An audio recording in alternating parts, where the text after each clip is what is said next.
Ayan, magandang gabi ulit sa inyo, sa aking mga subscribers.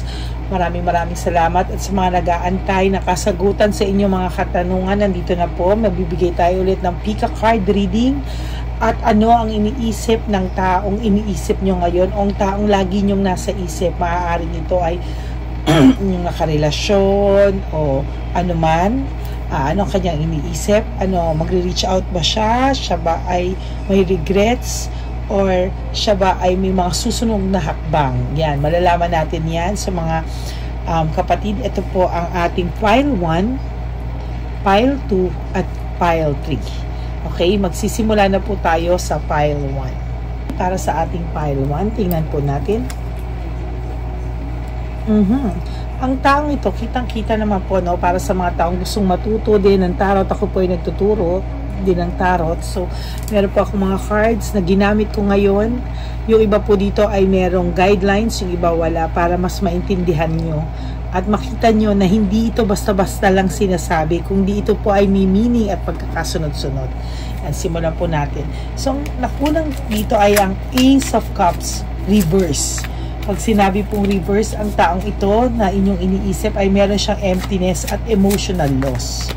Okay? Siya ngayon ay may nalulungkot. Yan. At ang taong to ay umaasa. Nagkakaroon siya ng pag-asa sa sarili niya na maaaring ikaw ay nasaktan nito. Meron siyang regrets. Medyo masakit yung nangyari.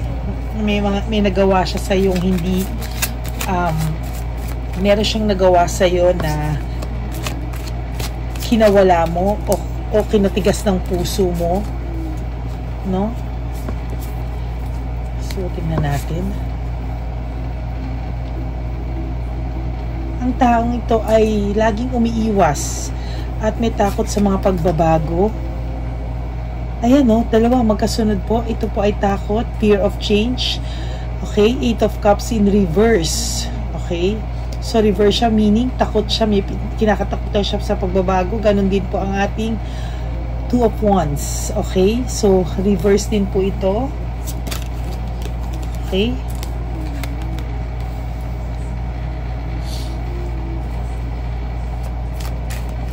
Ang taong to ay may takot. Meron siyang iniiwasan. Hindi niya alam kung paano kanya i-approach. Hindi niya alam kung paano kanya lalapitan, kung paano mo siya mapapatawad. Hindi niya alam kung mapapatawad mo pa ba siya.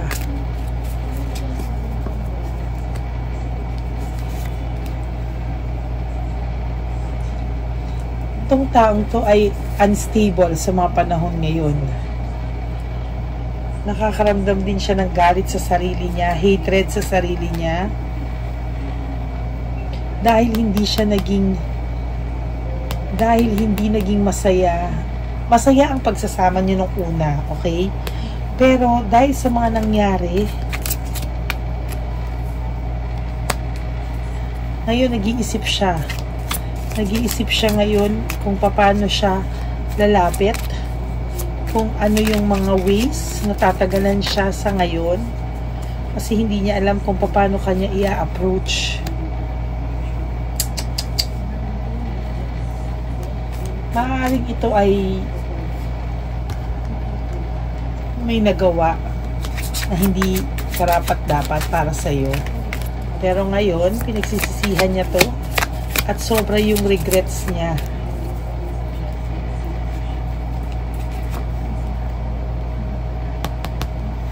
Naghahanap siya ngayon paano kanya i-approach. Ano yung mga sasabihin niya sa'yo dahil hindi mo na pinaniniwalaan yung mga sinasabi nito sa'yo or sinabi niya sa'yo na ito na yung totoo, pero this time hindi ka na naniwala sa kanya.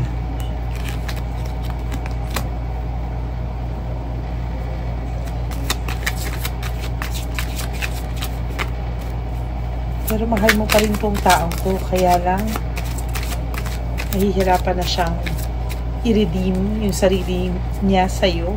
At the same time, nahihirapan din siya sa sarili niya patawarin. Frustrated siya.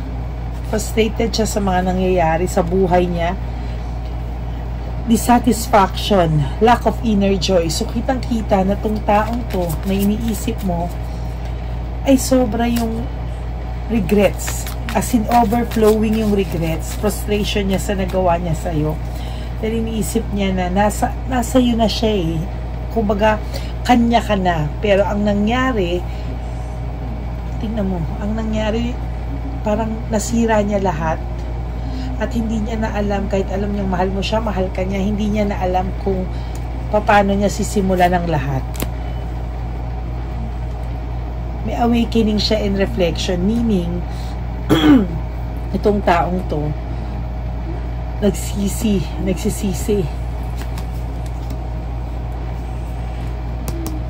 Hindi siya masaya sa buhay niya, false success. Kasi itong taong to, parang nakikita ko lang nag-live within your means din siya. Parang natukso rin siya na parang, I'm not sure, sa nababasa ko, parang may pinagpalit ba to? Or meron tong inano dahil sa pera?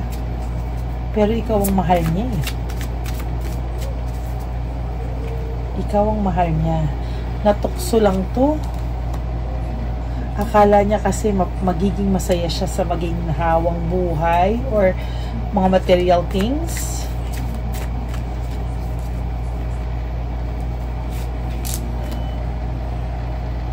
Pero hindi pala. Na-realize niya na grabe yung nagawa niya sa'yo. At ngayon niya pinagsisisihan lahat.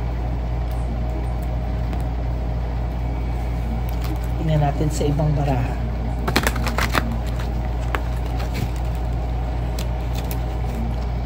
Masakit man pero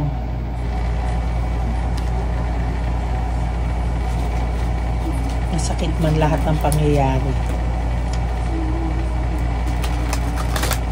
Pero kailangan niyang tanggapin ngayon na nagkamali siya. At ang takot niya, hindi niya alam kung ikaw ay, kung babalik pa kayo sa nakaraan. Kahit siya may takot. Kahit siya may takot na babalik pa ba kayo sa nakaraan. Hindi niya alam, hindi niya rin masasagot. Pasensya na, nagkuluhan yung camera. Yung energy po kasi ngayon sobra-sobra.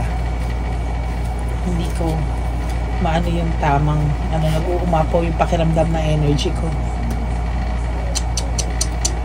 In reverse po ito.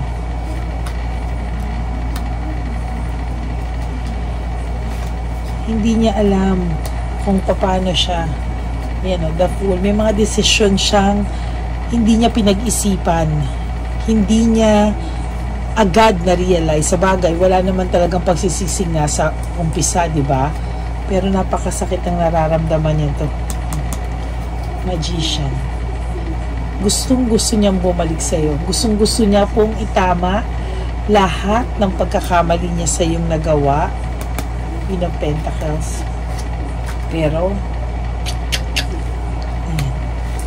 gusto niya pong itama, pero hindi niya na alam kung siya mismo kaya niya pang itama ang mga bagay-bagay. Kahit siya kung naiisip niya yung ngayon or naaalala niya yung ginawa niya sa'yo, siya mismo kinikilabutan. Siya mismo kinikilabutan.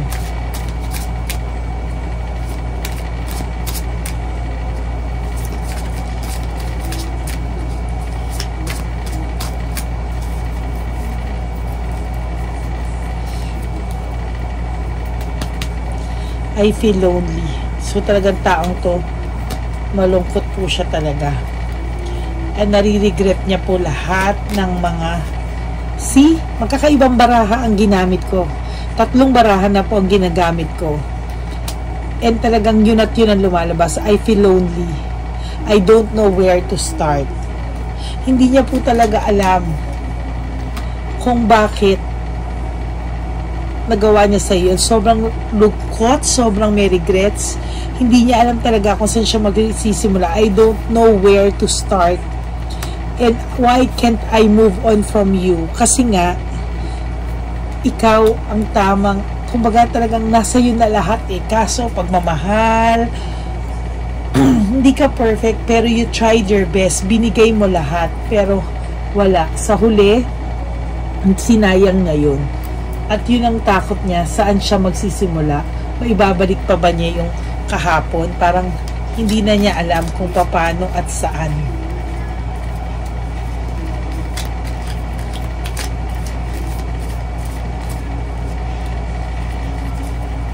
Hindi niya na alam kung ano yung mga susunod na steps, na moves. Magiging kayo pa ulit. Siya mismo takot na takot. Pero you are very special. Hindi mo kasi siya pinahalagahan. See, iba-iba na. Iba-iba yung cards na ginagamit ko. I use 4 cards already. And pile number 1, yan at yan. Ayan no, you are very special. I'm too afraid to talk to you and I'm coming from trust. Why? Because sinira niya yung tiwala mo. Kaya dun pa lang, dun siya nanggagaling eh. Hindi niya alam kung paano pa maaayos tong mga to. So hindi din natin alam kung mahal ka niya. Definitely. Mahal ka niya, nagkamali lang talaga tong tao to. Eh, nasa sa'yo to, pile 1, kung sa tingin mo, kaya mo pa siyang patawarin, kaya mo pa mag-start anew with him, with her. Kasi medyo, makikita mo namang mahal ka niya, nagsisisi siya. Hindi lang niya alam kung paano aayusin to. See, this is my I think 5th card. 1, 2, 3, 4, 5. 5th card. See? Iba na po ang card na to. I hope that you can forgive me one day. Sobra yung regrets nitong taong to. Sobra. And I am becoming a better person. In fairness, dito sa taong to po, mga kapatid, pile 1. Inayos naman niya eh. Meron siyang lesson na natutunan dito. And I knew exactly what I was doing. I knew exactly what I was doing. Alam niya anong ginawa niya. Alam niya kung anong ginagawa niya pagbabago sa ngayon. So, it's really up to you, pile 1, kung babalikan mo pa siya. Kung magre-reach out ba siya, ano mga susunod niyang action. Definitely. Pero, it takes time bago talaga siya makagawa ng sobrang strategy. Paano? Hindi ko alam kung kailan to magkakaroon ng lakas ng loob.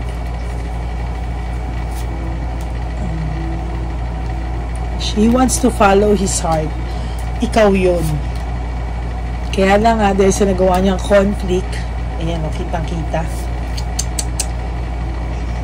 Mahal ka nito eh. Yun lang, nagkagulo talaga. Mga overwhelming challenges nandyan talaga. Gusto niya kayong maayos. Gusto niya gumawa ng move. Kaya, nag-iipon siya ng lakas ng loob.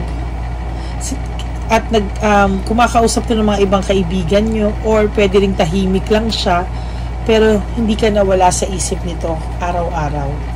So, pile 1, it's really up to you kung kaya mo pa itong patawarin. Definitely, he will reach out to you. He or she will reach out to you. So, yun. Pile number 1, yun ang aking hula sa iyo. So, maraming salamat. And if hindi to mag-resonate sa inyong lahat, you can choose 2 or 3 because this is a general reading. This is not a private reading. So, make sure po na kung mag-resonate sa inyo, please give me a like and subscribe para marami pa tayong magawang videos. Okay? So, that's it for pile number 1. Okay, pile number 2. At lahat, sino po ang namili nito for pile number 2? Okay, we will see. Iniisip ka po nito, malayo pa lang siya. Ito bang taong to ay nasa malayo? Makikita po natin.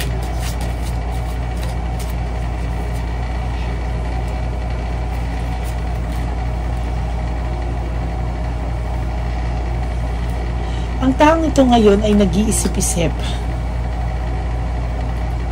Iniisip niya yung mga masasayang sandali nyo. Mas gusto niyang manaig yung masasayang alaala nyo. Itong taong to ay medyo mas gusto niyang isipin or nag-iisip siya, nagbabalanse siya ngayon, no? Iniisip niya ang mga nakaraan nyo, memories nyo.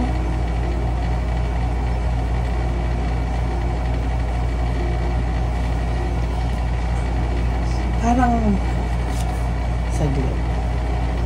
Naghahanap siya ng direksyon at control sa samahan nyo.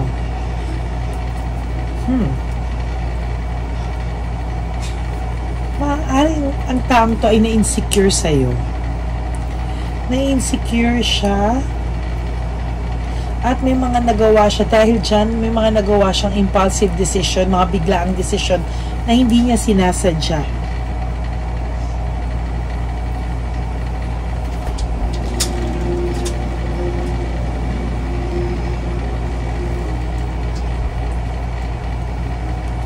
Okay.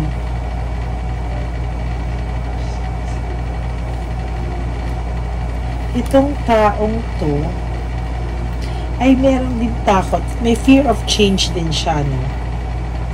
Parang itong taong to takot mag-level up. Takot siya mag-level up. Parang mas nagbibigay ka ng atensyon, ng pagmamahal. Tapos siya parang, ano lang, chill lang siya. Tapos napagod ka. Hindi siya makapag-desisyon. Itong taong to ay hirap mag-desisyon. Tapos, ang ano mo dito, minsan cold, minsan malambing, minsan cold, minsan malambing. Parang hindi siya consistent. Hanggang napagod ka sa weakness niya. Parang may insecurity siya. Hindi niya mabigay yung lahat-lahat ng sarili niya sa relasyon. Hirap siyang mag-decide at ipakita kung ano yung totoo niyang feeling sa'yo. Bakit? Pero umaasa siya na hindi ka mapapagod at mahihintay mo siya. At kapag nangyari yan, file number 2, inaasahan niyang magkakaroon kayo ng bagong new beginning, meaning aayusin niyo yung mga differences niyo. Ang tanong, willing ka bang mag-antay sa taong to? Meron siyang happy surprise or meron siyang gagawin na ikakasaya mo sa dadating na panahon. Meron siyang mga binabalak para maitama itong mga to. Ayan o, parang willing na siyang mag-commit sa'yo through partnership and union. Parang willing na siyang i-commit yung sarili niya. Kung dati ikaw lang lahat give ng give sa kanya, ngayon, parang dahil sa medyo nagpahinga kayo ng konti or parang ikaw ba yung sumuko or ikaw yung medyo lumayo, parang nagising tong taong to. At willing na siyang gumawa ng action. Meron na siyang mga iniisip. Fresh new start. Fresh new start. Ang tanong lang, willing ka pa ba? Kasi ngayon siya nagkaroon ng lakas ng loob kung kailan feeling niya mawawala ka na.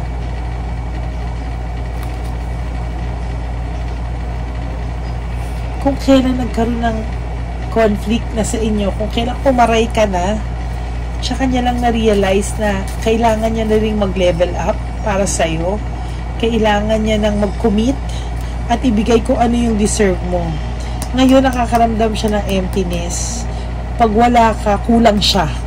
Yun ang iniisip niya na akala niya dati kasi hindi niya binibigay ang lahat-lahat ng para sa'yo, ng deserve mo. Akala niya okay lang siya, pero hindi niya alam na nung nawala ka or parang hindi ko alam kung tinuruan mo to ng leksyon, napagod ka, doon niya na-realize yung worth mo. At ngayon siya nagkaano ng dapat yung responsibility as a man. parang dito niya palang naiisip gawin na sa next level, medyo umayos na siya at kailangan niya ng harapin lahat to dahil kailangan niya ng huwag kang mawala sa buhay niya. Ang minsan kasi, pagka wala na sa'yo, tsaka mo lang marirealize eh. At yun yung nangyayari sa kanya, pile number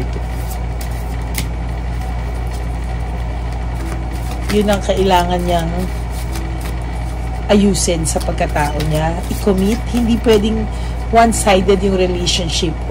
Umaaray ka na eh. Yan. Kailangan mo ng satisfaction. Kailangan maging masaya ka din. Hindi pwedeng puro siya.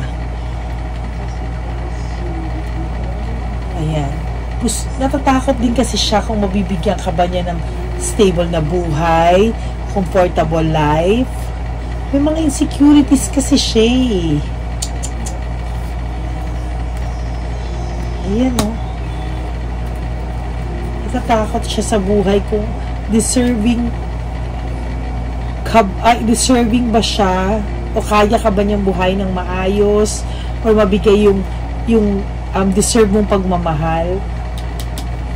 Kaya ang feeling mo, ikaw lang lahat ng pagod sa relasyon, because you know relationship is hard work.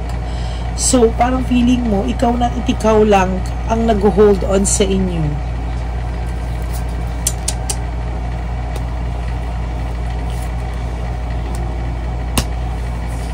Gagawa to ng hakbang, pile number 2. He is now ready to commit.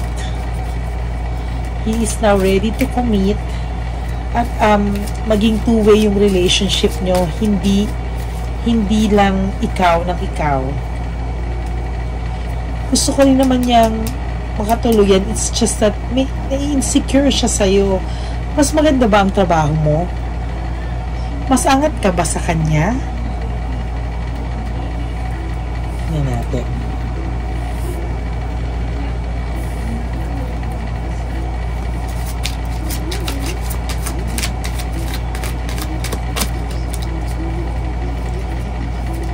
Kasi may insecurity yung lumalabas eh. See? Mahal ka naman niya, hindi niya nang mabigay lahat because meron siya insecurity and may fear din siya sa commitment na kaya ka ba niyang pasiyahin. Bakit may ganito siyang factor?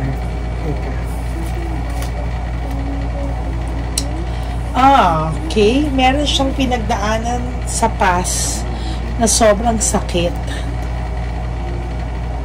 And I think mas malakas ka as a person, mas malakas ka when it comes to job. Baka mami, mas maganda yung trabaho mo sa kanya. See? So may insecurity siya kung nababagay ba siya sa'yo. That's why pilit niyang nilalabanan yung feelings niya, pilit niyang nilalabanan na wag ibuho sa'yo lahat.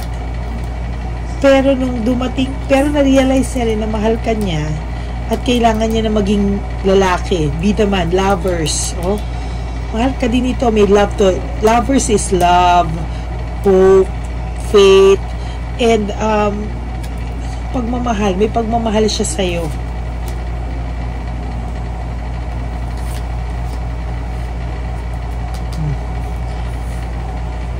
Action to. Mas mangingibabaw yung pagmamahal niya sa'yo kesa, ayan, union, friendship, love, meron. Mas mangingibabaw yung pagmamahal niya sa'yo at yung fear niya na mawala ka kesa sa insecurity niya. Kasi parang lumalabas na malapit ka nang mawala sa kanya. Mahal mo to, pile number 2. Mahal mo rin siya. Kaya lang, napapagod ka na, feeling mo ikaw lang nagmamahal, feeling mo one-sided yung relationship. Wala siyang iba, pile number 2. Ang problema niya is na-insecure siya, may fear siya sa commitment because of his past life. ay ang block. Hindi ikaw ang nag-block sa kanya. Meaning nito, parang siya yung nagbablock sa sarili niya para maibigay yung 100% sa'yo. At nasasaktan din siya. Hindi din siya happy na ganyan yung samahan nyo. Hindi rin siya happy na ganito yung nararamdaman mo. Nasasaktan ka niya. Nasasaktan din siya na gano'n yung tingin mo sa samahan nyo. Dahil hindi niya rin matanggap na may insecurity siya o na-insecure siya sa iyo. Ang pagmamahal hindi dapat ganun. I can handle your love. Yun. Parang minsan sobra siyang feeling niya hindi naman siya nasasakal. Feeling niya mas more than yung binibigay mo. Meron siyang natatakot siya na hindi niya nare-reciprocate nga. Kaya minsan feeling mo one-sided. Feeling mo hindi ganun yung effort at commitment na binibigay niya sa'yo the same way na binibigay mo. Life without you is hopeless, dark, and depressing. I miss your light. So, mas mangingibabaw file number 2 dito, yung pagmamahal niya sa'yo kesa sa insecurity niya. So, gagawa rin to ng action. Pero, file number 2, I have to be honest with you, medyo mahirap tong mahalin. Kasi, meron siyang mga issues sa buhay niya na hanggang ngayon hindi pa nag-heal. So, kailangan, file number 2, samahan mo siya or kausapin mo siya, i-heart-to-heart talk mo siya dahil kailangan niya mag-heal from his past hurts. Okay? Kasi medyo kakaiba tong parang may takot siya sa buhay. See, I am a very jealous person. He's very insecure. Hindi siya jealous pagdating sa lalaki or whatsoever. Jealous siya sa buhay, insecure siya. Hindi niya alam kung magstay ka or if I ask you to stay, would you leave? Oh, see? Meron siya pinagdadaanan. File number 2. And ganito mo ba siya kamahal to stay? Kasi medyo kailangan mo siyang i-embrace mo lahat tong fears niya, insecurities. I miss you, do you? So, miss ka din nito talagang taong to. Nag-iisip siya kasi ngayon right now, iniisip niya lahat, no? Makikita natin sa una pa lang nating baraha. Ayan, no? Kita natin na nag-iisip siya ng truth and clarity. Iniisip niya mga happy moments together nyo kaysa sa lahat na hindi maganda nangyari. Pero yun nga, medyo unstable siya. Mas stable ka sa kanya. So, naghahanap din siya ng direction and control sa relationship nyo.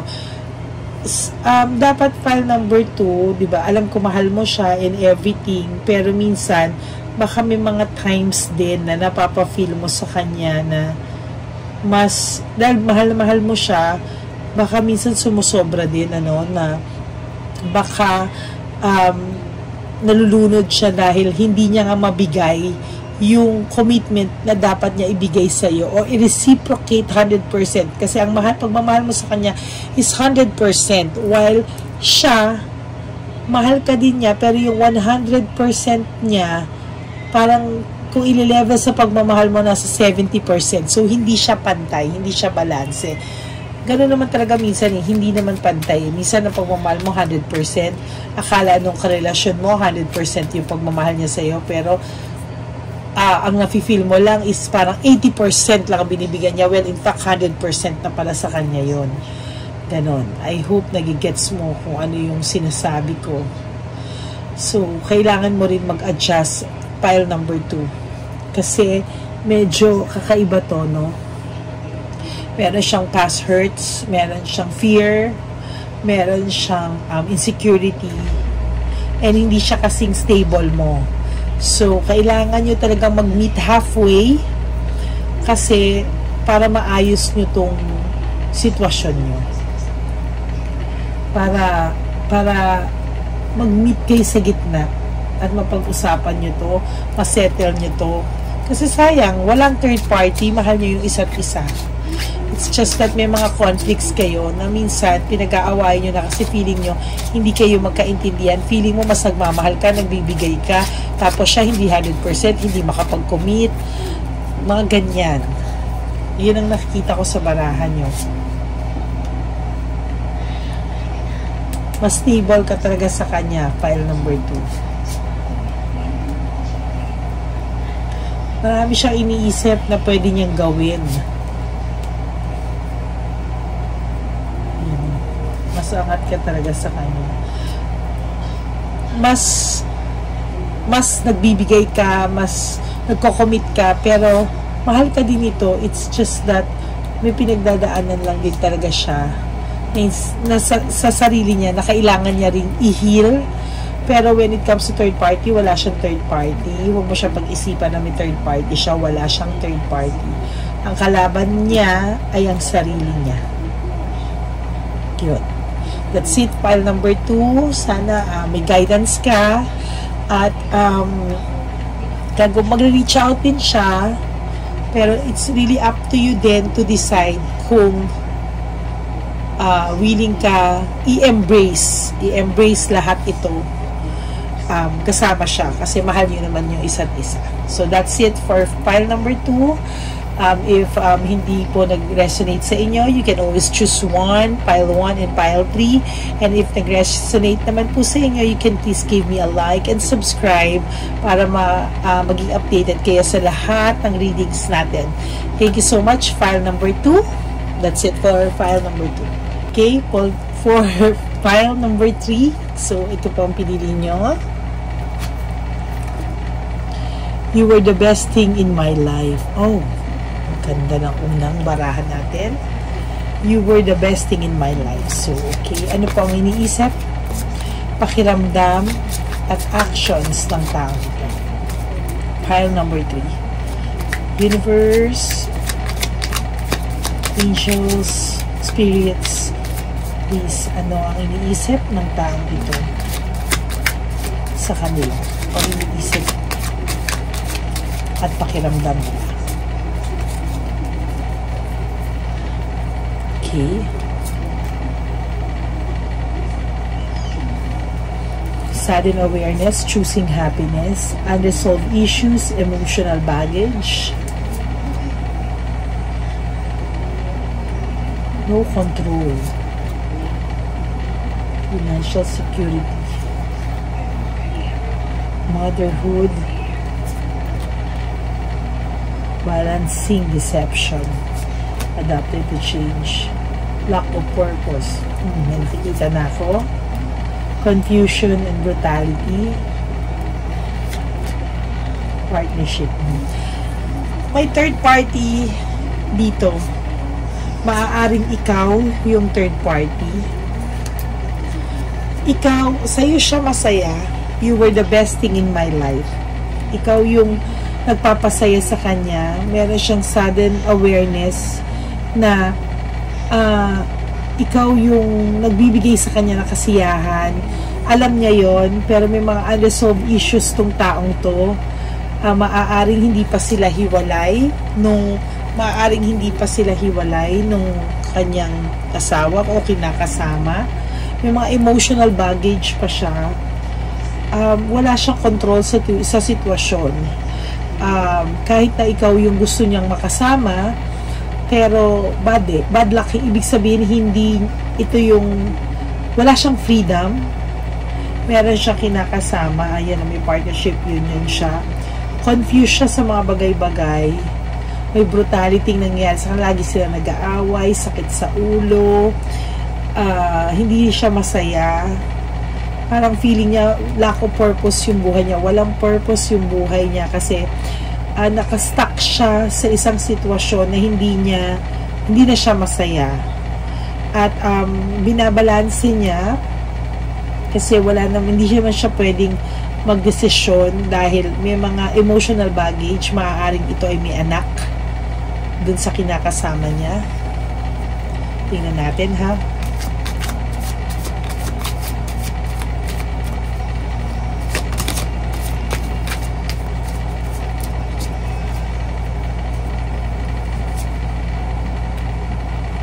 Sobra na siyang stress sa sitwasyon. Sobra siya nasasaktan. Hindi nagpa-finding peace siya. Ikaw ang peace of mind niya. Gusto niya mag-move on at sumama sa peace of mind niya, pero alam niyang hindi tama dahil may mga masasaktan siya. May anak siyang masasaktan. Natatakot din tong taong to na baka sumuko ka na. Natatakot din tong taong to na baka pumili ka na ng iba. Pumili ka na ng may lalaking free at iwanan mo siya. Ang dami niyang takot. May conflict, rivalry, meron ka kakompetensya sa kanya. Pero sa puso niya, ikaw na yung mahal niya. Dahil lagi lang din silang away ng away, pero at may disappointment siya sa buhay niya. Pero wala siyang magawa. Disappointed siya sa sitwasyon kasi wala siyang magawa. Panay tension, broken communication, wala silang communication nung kinakasama niya. Imbalance ang buhay nila. Panay tension, panay away, disaster. See, Tower is a disaster. Broken family, broken pride, shattered dreams. Yan, parang ang gulo-gulo ng utak ng taong to ngayon. Parang na-stuck siya sa isang sitwasyon na yun ang tama pero hindi na siya masaya. Ang feeling niya sa'yo siya masaya, ngunit hindi pwede. Tsaka yung babaeng kinakasama nito, bungangera. I mean, yung babaeng kinakasama niya ngayon is hindi na rin naman siya gusto. Panay-away lang din sila. Pero, nag-stuck din kasi dahil may mga anak sila. Ito yung parang nag-aantay ka ng piliin ka niya. Nag-aantay kang gumawa siya ng desisyon. Parang win at all costs. Parang you and me against the world. Kaya lang, ang sabihin ko sa'yo, hindi ganun kadali. Minsan, nag-aano ka na sa kanya na nagiging cold ka na sa kanya. Parang napapagod ka na, nagre-reklamo ka na sa kanya. At may takot tong tao. Yan o, fear. Sinasabi ko palang lumabas na sa baraha.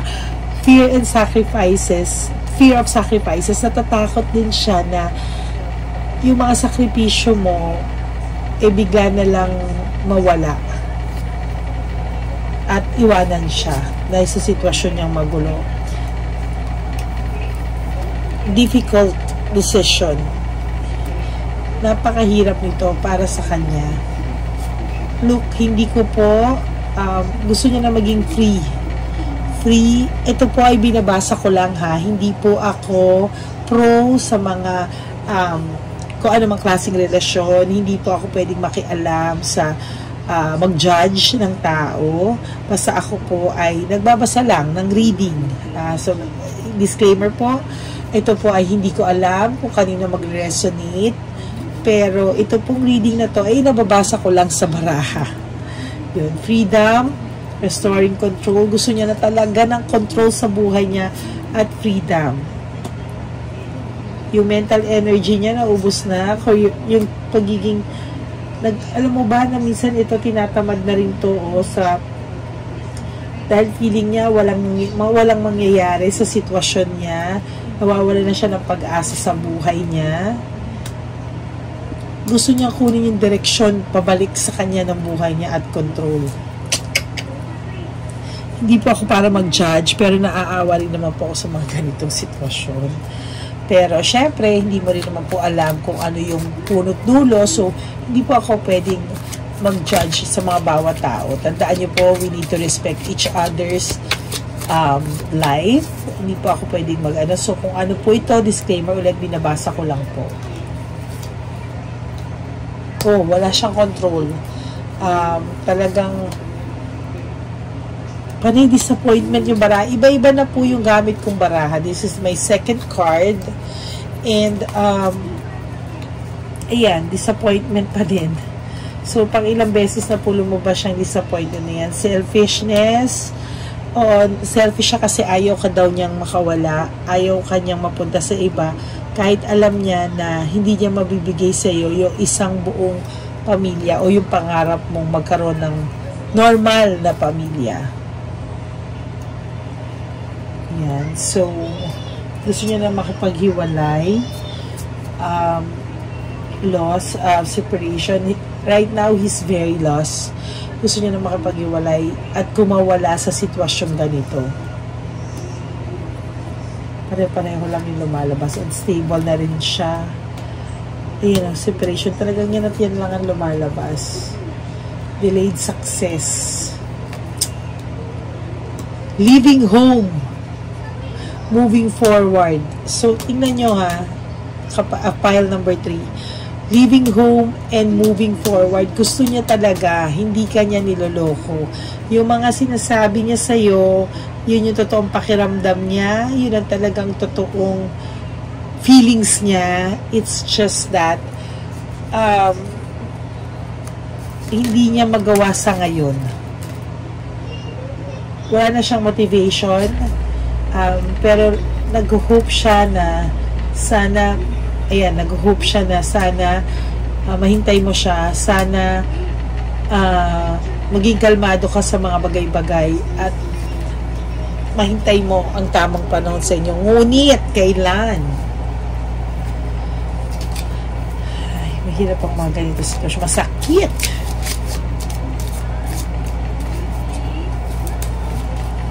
Masakit mga file number 3 ang baraha mo. Ramdam na ramdam ko yung energy nung kung sino man tong iniisip mo. Maybe she's a girl or a boy, pero ramdam na ramdam ko yung ano niya. Ramdam na ramdam ko yung pain din niya, pain mo, pain niya, at yung paghihirap din ng isa na nambubisit din lang. Nambubisit na lang din dahil hindi na rin naman siya masaya eh.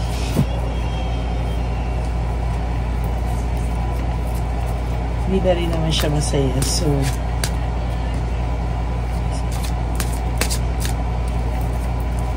tingnan natin. Yan, panay drama ang buhay niya. Panay drama ang buhay nilang dalawa. Iba na pong cards to ha, pero kung nakita niyo drama, emotions overwhelmed me. So, sobra-sobra na po talaga yung stress level niya, yung emotions niya, sobrang na-overwhelm na siya. And it is all too much. See, ibang-iba pong baraha, pang ilang cards ko na po itong ginamit, pile number 3. Pero, nag-resonate po yung lahat ng mga baraha ko, nag-align sa emotions at energy nitong pile number 3.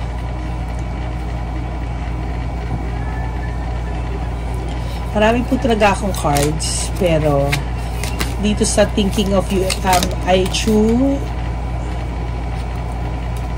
remember everyday detail of that day. So, lahat ng mga nangyayari sa kanya, hindi po niya nalilimutan. Lahat ng mga nangyayari sa inyong dalawa, lagi niya yon iniisip kapag nasa time na nadidepress na siya sa buhay niya. I am grateful for the spiritual lesson. So, may lesson din siyang nararamdaman dito sa mga nangyayari sa kanya. Grateful pa rin siya at just being near you is, ayan ang sinasabi ko. Ito iniisip niya lahat. Iniisip niya pag malungkot siya. Iniisip niya saya nyo. Grateful siya sa lessons na lagi din niyang natututunan. At yung sinasabi ko sa'yo dito na ikaw yung nagtatanggal pag malapit siya sa'yo, natatanggal lahat ng lungkot niya, yung mga toxic na nangyayari sa buhay niya araw-araw, ikaw yung medicine niya.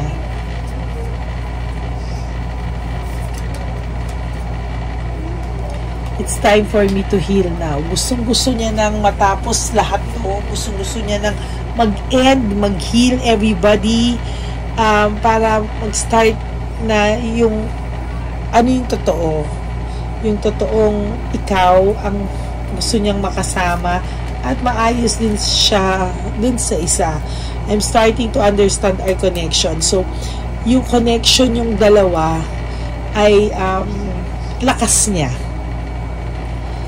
So, ang hirap kasi dito, hindi siya makadecide pile number 3 because of yung anak.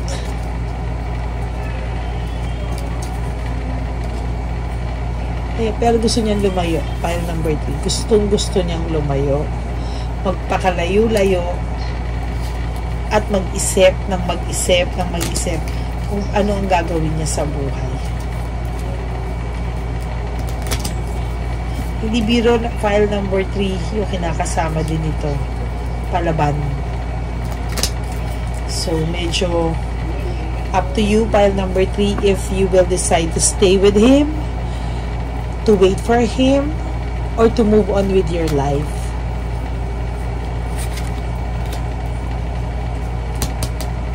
Gusto niya talagang lumayo.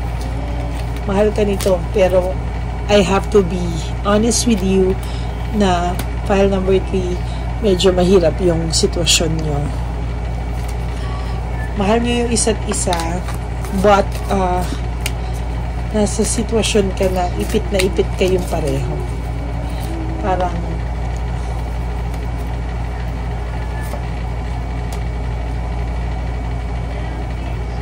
nag-iisip siya na gusto niya there will come a time na matapos lahat to, kasi nangyayari sa kanila na kasama niya manipulation na lang and deception. Panay kasi pagpapanggap na lang. Okay, so nakaka-apekto na rin to sa health nyo. But meron naman mangyayaring unexpected good luck. So you have to decide also if may legal matters na mangyayari. So nag-iisip tong taong to kung ano yung gagawin niyang hakbang kasi may legal matters. Okay, para maging balanse, fair play. So nag-iisip din siya kung paano kumausap ng abogado or kumausap na ba siya ng abogado para dito. So, you just have to trust in the process. Kung mahal mo talaga to, well, up to you to decide. File number 3, if you will wait for him, pero mahal mo din naman to. So, up to you. Pero I suggest na hayaan mo muna siyang ayusin kung ano man yung dapat niyang ayusin bago ka talaga hulog ka na rin naman, di ba? Pero you have to parang kailangan hintayin mo na mapunta sa right timing, sa tamang lugar, tamang place, tamang timing, di ba? Yung wala nang kayong masasaktan talaga. Yun lang, that's for file number 3. Thank you so much, and I hope na mag-resonate sa inyo to. If hindi to mag-resonate sa inyo, you can always choose file number 1 or 2, and next time po maglalabas tayo ulit ng readings, and thank you so much for joining me tonight. Huwag kayo sana magsasawang manood ng ating mga tarot readings, oracles, ayan, at kung ano pa po. So, next time, magagamit tayo ulit na ibang klase ng baraha. May moonology, self-awareness, na baraha, tarot, of course, nandyan, and love oracles. Marami pa po tayong baraha. You know, I have siguro 20 cards or 20 plus cards na gagamitin natin para sa inyo. So, please like and subscribe, and may God bless you all. Thank you, universe. Thank you, angels and spirits, for this reading. And I hope na may ma-realize ang ating plan number 1, 2, 3 with this. Thank you so much, and may God bless us all. Thank you.